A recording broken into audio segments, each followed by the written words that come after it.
ಸೌಜನ್ಯ ಸಿಗ್ತಾಳೆ, ಆದ್ರೆ ಶವ ಆಗಿ. ಅವಳ ಕೈಗಳನ್ನ ಅವಳದೇ ದುಪಟ್ಟ ಅಂಡ್ ID ಕಾರ್ಡ್ ಇಂದ ಮರಕ್ಕೆ ಕಟ್ಟಿರ್ತಾರೆ. And most brutal part is ಅವಳ ಯೋನಿ, ಅವಳ ಏನಿತ್ತು ಅದ್ರ ಒಳಗಡೆ 6 ಇಂಚ್ ಮಣ್ಣು ತುಂಬಿರ್ತಾರ. ಓ ಬಿಡಪ್ಪ, ನಮ್ ಪೊಲೀಸ್ ಅವ್ರಿಗೆ ತಮ್ಮ ಡ್ಯೂಟಿ ಮೇಲೆ ಎಷ್ಟೊಂದು ನಿಷ್ಠೆ ಇದೆ, ಒಂದೇ ದಿನದಲ್ಲಿ ಆರೋಪಿನ ಹಿಡಿದ್ ಬಿಟ್ರಲ್ಲ ಅಂತ ಪೊಲೀಸ್ ಅವ್ರ ಮೇಲೆ ಫುಲ್ ಒಂಥರ ಹೊಗಳ್ತಾ ಇರ್ತಾರೆ. ಆದ್ರೆ ಪಾಪ ಜನರಿಗೆ ಎಲ್ಲಿ ಗೊತ್ತಿತ್ತು ಈ ಕೇಸ್ ನ ರಿಯಲ್ ಆರೋಪಿ ಬೇರೆ ಯಾರೋ ಇದಾರೆ, ಪೊಲೀಸ್ ಅವರೇ ಈ ಕೇಸ್ ನ ಮಿಸ್ಲೀಡ್ ಮಾಡೋದಕ್ಕೆ ಸುಮ್ನೆ ಸಂತೋಷ್ನ ಅರೆಸ್ಟ್ ಮಾಡಿದ್ದಾರೆ ಅಂತ. ಪೊಲೀಸ್ ಅವರು ಈ ಕೇಸ್ ಅಲ್ಲಿ ಕರಪ್ಟ್ ಆಗಿದ್ದಾರೆ, ಪೊಲೀಸ್ ಅವರೇ ಸತ್ಯ ಮುಚ್ಚಿಡ್ಲಿಕ್ಕೆ ಟ್ರೈ ಮಾಡ್ತಿದ್ದಾರೆ. ಹಾಗಾಗಿ ಈ ಕೇಸ್ ನ ಇನ್ಮುಂದೆ ಪೊಲೀಸ್ ಅವರಲ್ಲದೆ CBI ಅವರು ಇನ್ವೆಸ್ಟಿಗೇಷನ್ ಮಾಡಬೇಕು, ಈ ಕೇಸ್ ನ CBI ಒಪ್ಸಿ ಅಂತ ಅಗೇನ್ ಪ್ರೊಟೆಸ್ಟ್ ಗಳು ಸ್ಟಾರ್ಟ್ ಆಗ್ತವೆ. ಸೌಜನ್ಯ ಕೇಸ್ ಒಂದೇ ಅಲ್ಲ, ನಾರಾಯಣ ಹಾಗೂ ಯಮುನಾ ಕೇಸಲ್ಲೂ, ವೇದವಲ್ಲಿ ಕೇಸಲ್ಲೂ, ಆ ಬ್ಯಾಂಕ್ ಮ್ಯಾನೇಜರ್ ನ ಕೇಸಲ್ಲೂ ಹಾಗೂ ಪದ್ಮಲತಾ ಕೇಸಲ್ಲೂ ಸೀದಾ ಡೈರೆಕ್ಟ್ ಡೌಟ್ ಬರೋದೆ ಊರಿನ ಗೌಡ್ರ ಮೇಲೆ. ಸೌಜನ್ಯ ಕೇಸ್ ಬಿಟ್ಟು ಆ ಇನ್ನೊಂದು ಕೇಸ್ ಯಾವ್ದು, ಅದಕ್ಕೂ ಸಂತೋಷ್ಗೂ ಏನ್ ಸಂಬಂಧ, ಅದ್ರಲ್ಲಿ ಯಾಕೆ ಸಂತೋಷ್ನ ಪೊಲೀಸ್ ಅವರು ಫಿಟ್ ಮಾಡಿದ್ರು ಅಂತ ಪ್ರತಿಯೊಂದು ಹೇಳ್ತೀನಿ. ನಾನು ಈ ಚಾನೆಲ್ ನ ಸ್ಟಾರ್ಟ್ ಮಾಡಿದಾಗಿಂದ one of the most requested video ಬಂದು ಸೌಜನ್ಯ ಕೇಸ್ ಬಗ್ಗೆ. ಸರಿ, ನಮ್ ದೂತ ಸಭೆಯ ಪ್ರಜೆಗಳು ಇಷ್ಟೊಂದು ಕೇಳ್ತಿದಾರಲ್ಲ, ಈ ಒಂದು ಕೇಸ್ ಬಗ್ಗೆ ವಿಡಿಯೋ ಮಾಡುವ ಅಂತ ಸೌಜನ್ಯ ಕೇಸ್ ಬಗ್ಗೆ ನಾನು ರಿಸರ್ಚ್ ಸ್ಟಾರ್ಟ್ ಮಾಡಿದೆ. ಅಂಡ್ ಟ್ರಸ್ಟ್ ಮೀ, ಎಷ್ಟೊಂದು ಕಾಂಪ್ಲೆಕ್ಸ್ ಈ ಒಂದು ಕೇಸ್ ಇದೆ ಅಂತಂದ್ರೆ ನನ್ ತಲೆನೇ ಕೆಟ್ಬಿಡ್ತು. ಬಟ್ ಡೋಂಟ್ ವರಿ, ನಿಮ್ಗಂತೂ ಪ್ರತಿ ಒಂದನ್ನ ತುಂಬಾ ಸಿಂಪಲ್ ಆಗಿ ಅರ್ಥ ಮಾಡಿಸ್ತೇನೆ. ಅನ್ಕೊಳ್ಳಿ, ಒಂದು ಊರು, ಆ ಊರಲ್ಲಿ ಒಂದು ಗೌಡ್ರ ಕುಟುಂಬ ಇದೆ. ಅಂಡ್ ಆ ಗೌಡ್ರ ಕುಟುಂಬ ತುಂಬಾನೇ ಪವರ್ಫುಲ್, ಲೈಕ್ ನಾವು ಮೂವೀಸ್ ಅಲ್ಲಿ ನೋಡ್ತೀವಲ್ಲ ಹಂಗೆ. ಸೊ ಗೌಡ್ರ ಊರು ಬಂದು ಧರ್ಮಸ್ಥಳ ಅಂತ. ಆ ಒಂದು ಊರಲ್ಲಿ ಇವ್ರಿಗೆ ಸಖತ್ ಕಂಟ್ರೋಲ್ ಇರುತ್ತೆ. ಈವನ್ ಅದೇ ಒಂದು ರೀಜನ್ ಅಲ್ಲಿ ಇರುವಂತಹ ಒಂದು ತುಂಬಾನೇ ಪಾಪ್ಯುಲರ್ ದೇವಸ್ಥಾನನು ಸಹ ಇವರೇ ಕಂಟ್ರೋಲ್ ಮಾಡ್ತಿರ್ತಾರೆ. ಆ ಒಂದು ದೇವಸ್ಥಾನ ಇಂದ ಈ ಗೌಡ್ರ ಕುಟುಂಬಕ್ಕೆ ಎಷ್ಟೊಂದು ದುಡ್ಡು ಬರ್ತಾ ಇರುತ್ತೆ ಅಂತಂದ್ರೆ, ಅದೇ ದುಡ್ಡಲ್ಲಿ ಇವರು ಬೇಜನ್ ಪ್ರೈವೇಟ್ ಪ್ರೈಮರಿ ಅಂಡ್ ಹೈಸ್ಕೂಲ್ಸ್ ನ ಸ್ಥಾಪನೆ ಮಾಡಿರ್ತಾರೆ, ಬೇಜನ್ ಪ್ರೈವೇಟ್ ಮೆಡಿಕಲ್ ಕಾಲೇಜಸ್ ಇರ್ತವೆ, ಅಂಡ್ ಬೇಜನ್ ಪ್ರೈವೇಟ್ ದೊಡ್ಡ ದೊಡ್ಡ ಹಾಸ್ಪಿಟಲ್ಸ್ ಇರ್ತವೆ. ಒಟ್ಟಲ್ಲಿ ಹೇಳ್ಬೇಕು ಅಂತಂದ್ರೆ ದುಡ್ಡಿನ ಸುರಿಮಳೆ ಇವ್ರಿಗೆ. ನೋಡಿ, ನಮ್ಮ ಭಾರತ ದೇಶದಲ್ಲಿ ಒಂದು ಕಾನೂನಿದೆ, ದ ರಿಲಿಜಿಯಸ್ ಎಂಡೋಮೆಂಟ್ ಆಕ್ಟ್ 1863 ಅಂತ. ಬೇಸಿಕಲಿ ಈ ಒಂದು ಕಾನೂನು ಏನ್ ಹೇಳುತ್ತೆ ಅಂತಂದ್ರೆ, ಭಾರತದಲ್ಲಿ ಯಾವ್ದೆಲ್ಲ ಹಿಂದೂ ಟೆಂಪಲ್ಸ್ ಇದಾವೋ ಅವೆಲ್ಲ ಗವರ್ಮೆಂಟ್ ಪ್ರಾಪರ್ಟಿ. ಆ ಹಿಂದೂ ಟೆಂಪಲ್ಸ್ ನ ಮ್ಯಾನೇಜ್ಮೆಂಟ್ ಎಲ್ಲ ಗವರ್ಮೆಂಟ್ ಕೈಗೆ ಹೋಗಿ ಗವರ್ಮೆಂಟ್ ಡಿಸೈಡ್ ಮಾಡುತ್ತೆ ಆ ಮ್ಯಾನೇಜ್ಮೆಂಟ್ ಅಲ್ಲಿ ಯಾರ್ ಕೆಲ್ಸಕ್ಕೆ ಇರಬೇಕು, ಯಾರ್ ಕೆಲ್ಸಕ್ಕೆ ಇರಬಾರ್ದು, ಅಂಡ್ ಆ ಟೆಂಪಲ್ ಇಂದ ಬರ್ತಿರುವಂತಹ ಡೊನೇಷನ್ ಅಮೌಂಟ್ ನ ಏನ್ ಮಾಡಬೇಕು ಅಂತ. ಸೊ ಈ ಒಂದು ಕಾನೂನಿನ ಪ್ರಕಾರ ಗವರ್ಮೆಂಟ್ ಇಂಡಿಯಾದಲ್ಲಿರುವಂತಹ ಆಲ್ಮೋಸ್ಟ್ ಎಲ್ಲಾ ಹಿಂದೂ ಟೆಂಪಲ್ಸ್ ನ ತನ್ನ ಕಂಟ್ರೋಲ್ ಅಲ್ಲಿ ತಗೋತಾ ಇರ್ಬೇಕಾದ್ರೆ ಗವರ್ಮೆಂಟ್ ಅಫಿಷಿಯಲ್ಸ್ ಧರ್ಮಸ್ಥಳ ಶ್ರೀ ಮಂಜುನಾಥ ದೇವಸ್ಥಾನಕ್ಕೂ ರೀಚ್ ಔಟ್ ಮಾಡ್ತಾರೆ. ಅಂಡ್ ಆಗ ಇಷ್ಟು ದಿನ ಟೆಂಪಲ್ ನ ಕಂಟ್ರೋಲ್ ಮಾಡ್ತಿದ್ದಂತಹ ಆ ಗೌಡ್ರ ಕುಟುಂಬ ಏನ್ ಹೇಳುತ್ತೆ ಗೊತ್ತಾ, ಇಲ್ಲ ಇಲ್ಲ, ಇದು ಹಿಂದೂ ಟೆಂಪಲ್ ಅಲ್ಲ, ಇದು ಜೈನ್ ಫ್ಯಾಮಿಲಿಗೆ ಬಿಲಾಂಗ್ ಮಾಡುವಂತಹ ಒಂದು ಪ್ರೈವೇಟ್ ಟೆಂಪಲ್ ಅಂತ ಹೇಳ್ತಾರೆ. ನಾನ್ ಇಷ್ಟು ದಿನ ಧರ್ಮಸ್ಥಳ ಶ್ರೀ ಮಂಜುನಾಥ ದೇವಸ್ಥಾನ ಒಂದು ಹಿಂದೂ ಟೆಂಪಲ್ ಅಂತ ಅನ್ಕೊಂಡಿದ್ದೆ, ಆದ್ರೆ ಈಗಷ್ಟೇ ನನಗೂ ಗೊತ್ತಾಗಿದ್ದು ಇದು ಹಿಂದೂ ಟೆಂಪಲ್ ಅಲ್ಲ, ಇದು ಒಂದು ಜೈನ್ ಫ್ಯಾಮಿಲಿಗೆ ಬಿಲಾಂಗ್ ಮಾಡುವಂತಹ ಪ್ರೈವೇಟ್ ಜೈನ್ ಟೆಂಪಲ್ ಅಂತ.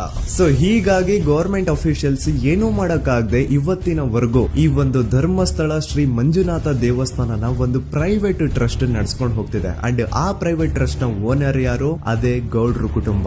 ನೋಡಿ, ನಾನು ಈ ವಿಡಿಯೋದಲ್ಲಿ ಯಾರ್ದನ್ನು ರಿಯಲ್ ನೇಮ್ಸ್ ನ ಬಳಸ್ತಿಲ್ಲ. ಪ್ರೀವಿಯಸ್ಲಿ ಬೇರೆ ಯೂಟ್ಯೂಬರ್ಸ್ ತಮ್ಮ ವಿಡಿಯೋಸ್ ಅಲ್ಲಿ ರಿಯಲ್ ನೇಮ್ಸ್ ನ ಬಳಸಿದ್ದಾರೆ ಅನ್ನೋ ಒಂದೇ ಒಂದು ಕಾರಣಕ್ಕೆ ಅವ್ರ ವಿಡಿಯೋಸ್ ನ ಡಿಲೀಟ್ ಮಾಡಿಸಿದ್ದಾರೆ. ಸೊ ಅವ್ರ ಜೊತೆ ಆಗಿದ್ದು ನನ್ ಜೊತೆ ಆಗೋದ್ ಬೇಡ, ಸತ್ಯ ಮುಚ್ಚೋಗೋದು ನನ್ಗೆ ಇಷ್ಟ ಇಲ್ಲ. ಹಾಗಾಗಿ ನಾನಿಲ್ಲಿ ರಿಯಲ್ ನೇಮ್ಸ್ ನ ಬಳಸ್ತಿಲ್ಲ. ಆದ್ರೆ ನಾನು ಯಾರನ್ನ ಪಾಯಿಂಟ್ ಔಟ್ ಮಾಡಿ ಹೇಳ್ತಿದ್ದೀನಿ ಅನ್ನೋದು ಮಾತ್ರ ನಿಮಗೆ ತುಂಬಾ ಕ್ಲಿಯರ್ಲಿ ಅರ್ಥ ಆಗುತ್ತೆ. Don't worry.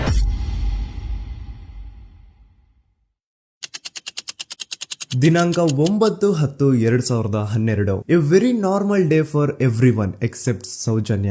ಧರ್ಮಸ್ಥಳ ಹತ್ರ ಇರುವಂತಹ ಪಂಗಳ್ ಅನ್ನೋ ಒಂದು ಸಣ್ಣ ಹಳ್ಳಿಗೆ ಬಿಲಾಂಗ್ ಮಾಡುವಂತಹ ಸೌಜನ್ಯ ತುಂಬಾನೇ ಒಳ್ಳೆ ಹುಡುಗಿ. SDM ಕಾಲೇಜ್ ಆಫ್ ಉಜ್ರಿಯಲ್ಲಿ 2nd PUC ಓದ್ತಿದ್ದಂತಹ ಇವಳು ತುಂಬಾನೇ ಬ್ರೈಟ್ ಸ್ಟೂಡೆಂಟ್ ಕೂಡ. ಸೊ ಒಂದು ದಿನ ಅಂದ್ರೆ 9 ಅಕ್ಟೋಬರ್ 2012 ಬೆಳಿಗ್ಗೆ 7:30-8 ಗಂಟೆ ಹಾಗೆ ಆಸ್ ಯೂಶುವಲ್ ತನ್ನ ಕಾಲೇಜ್ ಹೋಗೋದಕ್ಕೆ ರೆಡಿ ಆಗ್ತಿರ್ತಾಳೆ. ಅವತ್ತು ಮಂಗಳವಾರದ ದಿನ ಅಂಡ್ ಅವತ್ತು ಲೋಕಲ್ ಫೆಸ್ಟಿವಲ್ ಬೇರೆ ಇರುತ್ತೆ, ಹೊಸ ಅಕ್ಕಿ ಅಂತ. ಈ ಒಂದು ಲೋಕಲ್ ಫೆಸ್ಟಿವಲ್ ದಿನ ಮನೆ ಒಳಗಡೆ ಏನೇ ಅಡುಗೆ ಮಾಡಿದ್ರು ಹೊಸ ಅಕ್ಕಿನೇ ಬಳಸಬೇಕು. ಸೊ ಹೊಸ ಅಕ್ಕಿ ತಂದು ಬ್ರೇಕ್ಫಾಸ್ಟ್ ನ ರೆಡಿ ಮಾಡೋಷ್ಟ್ರಲ್ಲಿ ಸೌಜನ್ಯ ಅವ್ರ ತಾಯಿ ತುಂಬಾ ಲೇಟ್ ಮಾಡ್ತಾರೆ. ಸೊ ಕಾಲೇಜ್ಗೆ ಲೇಟ್ ಆಗ್ತಿದೆ ಅಂತ ಈ ಸೌಜನ್ಯ ಟಿಫಿನ್ ಸಹ ಮಾಡದೆ ಹಾಗೆ ಹೋಗ್ತಾಳೆ. ಅವಳ ತಲೆಯಲ್ಲಿ ಏನಿತ್ತು ಅಂತಂದ್ರೆ, ಹೆಂಗೋ ಇವತ್ತು ಲೋಕಲ್ ಫೆಸ್ಟಿವಲ್ ಬೇರೆ ಇದೆ, ಹಾಗಾಗಿ ಮೇ ಬಿ ಕಾಲೇಜು ಬೇಗ ಬಿಡ್ಬೋದು, ಸೊ ಮಧ್ಯಾಹ್ನ ಡೈರೆಕ್ಟ್ ಮನೆಗೆ ಬಂದು ಊಟ ಮಾಡುವ ಬಿಡು ಅಂತ ಅವಳು ಅನ್ಕೊಂಡಿರ್ತಾಳೆ. ಆದ್ರೆ ಕಾಲೇಜ್ ಹೋಗಾದ್ಮೇಲೆ ಗೊತ್ತಾಗುತ್ತೆ ಅವತ್ತು ಅವಳಿಗೆ ಸ್ಪೆಷಲ್ ಕ್ಲಾಸಸ್ ಬೇರೆ ಇದೆ ಅಂತ.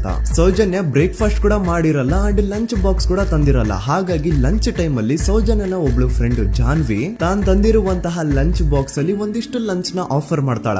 ಆದ್ರೆ ಸೌಜನ್ಯ ಪರವಾಗಿಲ್ಲ ನೀನ್ ತಿನ್ನು, ನಾನ್ ಮನೆಗೆ ಹೋಗ್ಬಿಟ್ಟು ಊಟ ಮಾಡ್ಕೊಂತೀನಿ ಅಂತ ಹೇಳ್ತಾಳ. ಸುಮಾರು ಮಧ್ಯಾಹ್ನದ 3:45 ಕಾಲೇಜ್ ಬಿಡುತ್ತೆ. ಸೌಜನ್ಯ ಕಾಲೇಜ್ ಇಂದ ಬಸ್ ಅಲ್ಲಿ ಬಂದು ನೇತ್ರಾವತಿ ಬಸ್ ಸ್ಟಾಪ್ ಹತ್ರ ಇಳ್ಕೋತಾಳ. ಅವಳ ಜೊತೆ ಅವಳ ಕ್ಲಾಸ್ ಮೇಟ್ಸ್ ಅಂಡ್ ಫ್ರೆಂಡ್ಸ್ ಎಲ್ಲ ಇರ್ತಾರೆ. ಸೊ ಅವ್ರಿಗೆಲ್ಲ ಬಾಯ್ ಹೇಳ್ಬಿಟ್ಟು ಸೌಜನ್ಯ ತನ್ನ ಮನೆ ಕಡೆಗೆ ಹೊರಡ್ತಾಳ. ನೇತ್ರಾವತಿ ಬಸ್ ಸ್ಟಾಪ್ ಇಂದ ಸೌಜನ್ಯ ಮನೆಗೆ 20 ಮಿನಿಟ್ಸ್ ನ ವಾಕ್ ಇರುತ್ತೆ. ಮ್ಯಾಕ್ಸ್ ಟು ಮ್ಯಾಕ್ಸ್ 30 ಮಿನಿಟ್ ಹಿಡಿಬಹುದು. ಸೊ ಸೌಜನ್ಯ ನಡ್ಕೊಂಡು ಮನೆ ಕಡೆಗೆ ಹೋಗ್ತಾ ಇರ್ತಾಳೆ. ಒಂದ್ ಸ್ವಲ್ಪ ದೂರದಲ್ಲಿ ಪ್ರಕೃತಿ ಹಾಸ್ಪಿಟಲ್ ಅಂತ ಒಂದಿರುತ್ತೆ. ಅಲ್ಲಿನ ಸೆಕ್ಯೂರಿಟಿ ಗಾರ್ಡ್ ಸೌಜನ್ಯ ನಡ್ಕೊಂಡು ಹೋಗ್ತಾ ಇರೋದನ್ನ ನೋಡ್ತಾನೆ ಕೂಡ. ನಂತರ ಸೌಜನ್ಯ ಒಂದು 10 ನಿಮಿಷ ಹಂಗೆ ಮುಂದೆ ನಡ್ಕೊಂಡು ಹೋಗಾದ್ಮೇಲೆ ಸೌಜನ್ಯಗೆ ತನ್ನ ಮಾವ ಸಿಗ್ತಾರ. ಅವರು ಸೌಜನ್ಯನ ನೋಡಿ ಮಾತಾಡಿಸ್ತಾರೆ. ಯಾಕಮ್ಮ ಕಾಲೇಜಿಂದ ಇಷ್ಟು ಲೇಟ್ ಬರ್ತಿದ್ಯಾ ಅಂತ ಕೇಳ್ತಾರ. ಆಗ ಸೌಜನ್ಯ ಇಲ್ಲ ಮಾವ, ಕಾಲೇಜಲ್ಲಿ ಸ್ಪೆಷಲ್ ಕ್ಲಾಸ್ ಇತ್ತು ಹಾಗಾಗಿ ಲೇಟ್ ಆಗ್ಬಿಡ್ತು ಅಂತ ಹೇಳಿ ಒಂದೆರಡು ಮಾತಾಡಿಸಿ ನಂತರ ತನ್ನ ಮನೆ ಕಡೆ ತಾನು ಹೊರಡ್ತಾಳ. ಈಗ ಆ ಒಂದು ಪಾಯಿಂಟ್ ಇಂದ ಸೌಜನ್ಯಗೆ ತನ್ನ ಮನೆ ಹೋಗ್ಲಿಕ್ಕೆ 10 ನಿಮಿಷ ಬೇಕು. ಮ್ಯಾಕ್ಸ್ ಟು ಮ್ಯಾಕ್ಸ್ 20 ಮಿನಿಟ್ ಅನ್ಕೊಳ್ಳಿ. 3:45 ಕಾಲೇಜ್ ಬಿಟ್ರೆ ಅರೌಂಡ್ 4:30ಗೆ ಮನೇಲಿ ಇರ್ಬೇಕಾಗಿದ್ದು ಹುಡುಗಿ 6:30-7 ಗಂಟೆ ಆಗಿದ್ರು ಮನೆಗೆ ಸೇರಿರಲ್ಲ. ಸೊ ಮನೇಲಿ ಸೌಜನ್ಯ ಅವ್ರ ತಾಯಿಗೆ ಟೆನ್ಷನ್ ಸ್ಟಾರ್ಟ್ ಆಗುತ್ತೆ. ಏನಪ್ಪಾ ಈ ಹುಡುಗಿ ಎಷ್ಟೊತ್ತಾದ್ರೂ ಇನ್ನು ಮನೆಗ್ ಬಂದಿಲ್ವಲ್ಲ ಅಂತ. ಸೊ ಅವ್ರೇನ್ ಮಾಡ್ತಾರೆ, ಸೌಜನ್ಯ ಅವ್ರ ತಂದೆ ಕಾಲ್ ಮಾಡ್ಬಿಟ್ಟು ರೀ ಹಿಂಗೆ 3:30-4 ಗಂಟೆಗೆ ಕಾಲೇಜ್ ಇಂದ ಮನೆಗ್ ಬರ್ತಿದ್ದಿದ್ ನಮ್ ಹುಡುಗಿ ಇವತ್ತು 7 ಗಂಟೆ ಆದ್ರೂ ಇನ್ನು ಮನೆಗ್ ಬಂದಿಲ್ಲ, ನೀವು ಸ್ವಲ್ಪ ಬೇಗ ಮನೆಗ್ ಬಂದು ವಿಚಾರಿಸಿ ಅಂತ ಗಾಬ್ರಿಲಿ ಹೇಳ್ತಾರ. ಸರಿ ಅಂತ ಸೌಜನ್ಯ ಅವ್ರ ತಂದೆ ಮನೆಗ್ ಬಂದ್ಬಿಟ್ಟು ಸೌಜನ್ಯನ ಫ್ರೆಂಡ್ಸ್ ಕ್ಲಾಸ್ ಮೇಟ್ಸ್ ಯಾರ್ದೆಲ್ಲ ಅವ್ರ ಹತ್ರ ನಂಬರ್ ಇರುತ್ತೋ ಅವ್ರಿಗೆಲ್ಲ ಕಾಲ್ ಮಾಡ್ಬಿಟ್ಟು ಸೌಜನ್ಯ ಬಗ್ಗೆ ಕೇಳ್ತಾರ.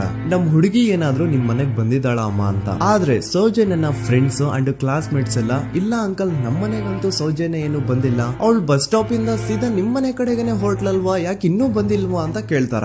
ಆಗ ಸೌಜನ್ಯ ಅವ್ರ ತಂದೆ ಇಲ್ಲಮ್ಮ ಬಂದಿಲ್ಲ ಹಾಗಾಗಿನೇ ಕಾಲ್ ಮಾಡಿರೋದು ಅಂತ ಹೇಳಿ ಕಾಲ್ ಕಟ್ ಮಾಡ್ತಾರ. ದೆನ್ ಸೌಜನ್ಯ ಅವ್ರ ತಂದೆ ಸೌಜನ್ಯ ಅವ್ರ ಮಾವ ಕಾಲ್ ಮಾಡ್ತಾರ. ಅಳಿಯ ಎಲ್ಲಿದ್ಯಾ, ನನ್ ಮಗಳು ಇನ್ನು ಮನೆಗ್ ಬಂದಿಲ್ಲ, ನೀನೇನಾದ್ರೂ ಅವಳನ್ನ ನೋಡ್ದ ಅಂತ ಕೇಳ್ತಾರ. ಆ ಕಡೆಯಿಂದ ಅವರು ಸೌಜನ್ಯನ ಮಾವ ಹೇಳ್ತಾರೆ, ಹ್ಞೂ ನಾನ್ ನೋಡ್ದೆ, 4 ಕಾಲು ಹಾಗೆ ಆ ಹುಡುಗಿ ಕಾಲೇಜ್ ಇಂದ ಬರ್ಬೇಕಾದ್ರೆ ನನಗ್ ಕಾಣಿಸಿದ್ಲು, ನಾನ್ ಸ್ವಲ್ಪ ಮಾತಾಡ್ದೆ ಅವಳ ಹತ್ರ, ಅದಾದ್ಮೇಲೆ ಅವಳು ಮನೆ ಕಡೆ ಹೋದ್ಲಲ್ಲ, ಯಾಕೆ ಇನ್ನೂ ಬಂದಿಲ್ವಾ ಅಂತ ಅವರೇ ಉಲ್ಟಾ ಕ್ವಶನ್ ಕೇಳ್ತಾರ. ಈ ಕಡೆ ಸೌಜನ್ಯ ಅವ್ರ ತಂದೆ ಇಲ್ಲ 7 ಗಂಟೆ ಆದ್ರೂ ಮಗು ಇನ್ನು ಮನೆಗ್ ಬಂದಿಲ್ಲ, ನಮ್ಗೆ ಯಾಕೋ ತುಂಬಾ ಗಾಬರಿ ಆಗ್ತಿದೆ, ನೀನೊಂದ್ ಕೆಲ್ಸ ಮಾಡು, ನಮ್ಮವ್ರನ್ನೆಲ್ಲ ಸೇರ್ಸು, ಎಲ್ರೂ ಸೇರಿ ಹುಡುಕುವ ಅವಳನ್ನ ಅಂತ ಸುಮಾರು ರಾತ್ರಿ 7 ಗಂಟೆಯಿಂದ ಹಿಡಿದು 11 ಗಂಟೆವರೆಗೂ ಸೌಜನ್ಯನ ಮನೆಯವರು ಅಂಡ್ ಊರಿನ ಜನ 200-300 ಜನ ಸೇರ್ಕೊಂಡು ಸೌಜನ್ಯನ ಹುಡುಕ್ತಾರೆ. ಆದ್ರೆ ಸೌಜನ್ಯನ ಒಂದು ಸುಳಿವು ಸಿಗಲ್ಲ. ಸೊ ಕೊನೆಗೆ ಸಹಾಯ ಕೇಳ್ತಾ ರಾತ್ರಿ 11 ಗಂಟೆ ಹಾಗೆ ಸೌಜನ್ಯನ ತಂದೆ ತಾಯಿ ಅಂಡ್ ಊರಿನ ಜನ ಎಲ್ಲ ಬೆಳ್ತಂಗಡಿ ಪೊಲೀಸ್ ಸ್ಟೇಷನ್ ಹತ್ರ ಹೋಗ್ತಾರ. ಅಲ್ಲಿ ಪೊಲೀಸ್ ಅವ್ರ ಹತ್ರ ಕಾಲೇಜ್ ಹೋಗಿದ್ ನಮ್ ಹುಡುಗಿ ಇಷ್ಟೊತ್ತಾದ್ರೂ ಇನ್ನು ಮನೆಗ್ ಬಂದಿಲ್ಲ, ಎಷ್ಟು ಹುಡುಕಿದ್ರು ಸಿಗ್ತಾ ಇಲ್ಲ,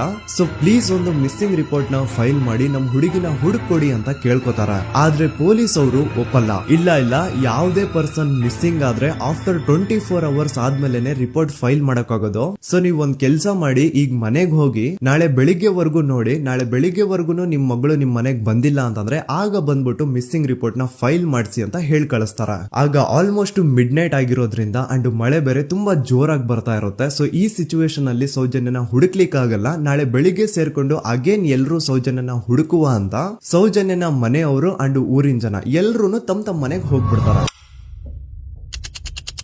ನೆಕ್ಸ್ಟ್ ದಿನ ಅಂದ್ರೆ 10 ಅಕ್ಟೋಬರ್ 2012 ಬುಧವಾರದ ದಿನ ಬೆಳಿಗ್ಗೆ 10 ಗಂಟೆ ಹಾಗೆ ಸೌಜನ್ಯನ ಮನೆಯವರು ಅಂಡ್ ಊರಿನ 200-300 ಜನ ಸೇರ್ಕೊಂಡು ಅಗೇನ್ ಸೌಜನ್ಯಗೋಸ್ಕರ ಹುಡುಕಾಟ ಸ್ಟಾರ್ಟ್ ಮಾಡ್ತಾರ. ಹುಡುಕಾಟ ಪ್ರಾರಂಭಿಸಿದ್ದು ವಿತಿನ್ 2 ಅವರ್ಸ್ ಒಳಗಡೆನೆ ಸೌಜನ್ಯ ಸಿಗ್ತಾಳೆ. ಆದ್ರೆ ಶವ ಆಗಿ. ಆ 200-300 ಊರಿನ ಜನ ಎಲ್ಲ ಸೇರ್ಕೊಂಡು ಏನ್ ಸೌಜನ್ಯನ ಹುಡುಕ್ತಾ ಇದ್ರು ಅದರಲ್ಲಿ ಯಾರೋ ಒಬ್ರಿಗೆ ಸೌಜನ್ಯನ ಮನೆಯಿಂದ ಕೇವಲ 10 ನಿಮಿಷ ದೂರದಲ್ಲಿರುವಂತಹ ಒಂದು ಹಳ್ಳನ ದಡದಲ್ಲಿ ಸೌಜನ್ಯ ಮೃತದೇಹ ಸಿಗುತ್ತಾ. ಈಗ ಸತ್ತಿರುವಂತಹ ಸೌಜನ್ಯನ ಡೆಡ್ ಬಾಡಿ ಯಾವ ಒಂದು ಕಂಡೀಷನ್ ಅಲ್ಲಿ ಇತ್ತು ಅಂತ ಹೇಳ್ತೀನಿ, ಸ್ವಲ್ಪ ಗಮನ ಇಟ್ಟು ಕೇಳಿಸ್ಕೊಳ್ಳಿ. ಅವಳ ಕೈಗಳನ್ನ ಅವಳದೇ ದುಪಟ್ಟ ಅಂಡ್ ID ಕಾರ್ಡ್ ಇಂದ ಮರಕ್ಕೆ ಕಟ್ಟಿರ್ತಾರೆ. ಅವಳ ಬಾಡಿ ಎಲ್ಲ ನೇಕೆಡ್ ಇರುತ್ತೆ, ಮೈ ಮೇಲೆ ಸರಿಯಾದ ಬಟ್ಟೆ ಇರಲ್ಲ, ಮೈ ಮೇಲೆ ಮಲ್ಟಿಪಲ್ ಕಟ್ ಮಾರ್ಕ್ಸ್ ಇರುತ್ತೆ, ತುಂಬಾ ಜೋರಾಗಿ ಹೊಡೆದಿರುವಂತಹ ಗಾಯಗಳು ಮೈ ಮೇಲೆ ಎದ್ದು ಕಾಣಿಸ್ತಿರ್ತವೆ. ಅವಳ ರಿಪ್ಸ್ ಎದೆ ಭಾಗದ ಮೂಳೆಗಳೆಲ್ಲ ಮುರಿದು ಹೋಗ್ಬಿಟ್ಟಿರ್ತವೆ. And most brutal part is ಅವಳ ಯೋನಿ, ಅವಳ ಏನಿತ್ತು ಅದ್ರ ಒಳಗಡೆ 6 ಇಂಚ್ ಮಣ್ಣು ತುಂಬಿರ್ತಾರೆ. ಆ ಬಾಡಿ ಕಂಡೀಷನ್ ನ ನೋಡಿದಾದ್ಮೇಲೆ ಒಂದಂತೂ ತುಂಬಾ ಕ್ಲಿಯರ್ ಆಗಿ ಅರ್ಥ ಆಗುತ್ತೆ, ಅವಳನ್ನ ಯಾರೋ ತುಂಬಾ ಫೋರ್ಸ್ಫುಲಿ ಮಾಡಿ ನಂತರ ನಿರ್ದಯವಾಗಿ ಸಾಯಿಸಿದ್ದಾರೆ ಅಂತ. ಇಲ್ಲಿ ಕ್ರಿಮಿನಲ್ಸ್ ನ ಬುದ್ಧಿವಂತಿಕೆ ನೋಡಿ ಪೊಲೀಸ್ ಅವ್ರಿಗೆ ಏನೂ ಸುಳಿವು ಸಿಗ್ಬಾರ್ದು ಅಂತ ಅವಳ ಯೋನಿ ಒಳಗಡೆ 6 ಇಂಚ್ ಅಷ್ಟು ಮಣ್ಣು ತುಂಬ ಹೋಗಿರ್ತಾರೆ. ಸೊ ದೆನ್ ಪೊಲೀಸ್ ಅವ್ರಿಗೆ ವಿಷಯ ಗೊತ್ತಾಗುತ್ತೆ. ಅವರು ಸ್ಪಾಟ್ ಗೆ ಬಂದು ಸೌಜನ್ಯನ ಬಾಡಿನ ರಿಕವರ್ ಮಾಡಿ ಆ ಒಂದು ಸ್ಪಾಟ್ ನ ಕಂಪ್ಲೀಟ್ ಸೀಸ್ ಮಾಡ್ತಾರೆ.